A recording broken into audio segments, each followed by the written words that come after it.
صدر آزاد کشمیر بیرسٹر سلطان محمود چودھری نے university of پونچھ چھوٹا گلہ کیمپس اسپورٹس کمپلیکس کا افتتاح کر دیا۔ اس حوالے سے جامعہ پونچھ چھوٹا گلہ اسپورٹ کمپلیکس میں تقریب کا انعقاد کیا گیا۔ تقریب کے مہمان خصوصی صدر آزاد کشمیر بیرسٹر سلطان محمود چودھری تھے۔ اس کے علاوہ سابق وزیر اعظم آزاد کشمیر سردار حاجی یعقوب خان، ممبر قانون ساز اسمبلی سردار حسن ابراہیم، وائس چانسلر ڈاکٹر زکریا ذاکر کے علاوہ سیاسی و سماجی شخصیات، صحافی، طلباء و طالبات اور عوام کی بڑی تعداد نے شرکت کی۔ تقریب سے خطاب کرتے ہوئے صدر آزاد کشمیر نے کہا کہ پونچھ یونیورسٹی آزاد کشمیر کی پہچان ہے، جس میں پورے پاکستان سے لوگ تعلیم حاصل کرنے آتے ہیں۔ میری کوشش ہے اس انٹرنیشنل سطح کی طرز کا بنایا جائے تاکہ اس میں بیرون ممالک سے لوگ آ کر تعلیم حاصل کر سکیں۔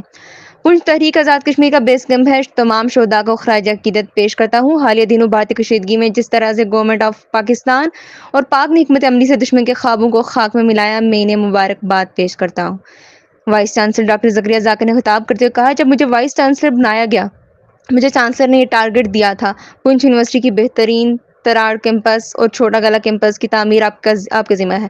اللہ کے کرم سے یہ پروجیکٹس تکمیل کے آخری مرحلے میں ہیں۔ Pearl news, Rawalakot, Azad Kashmir.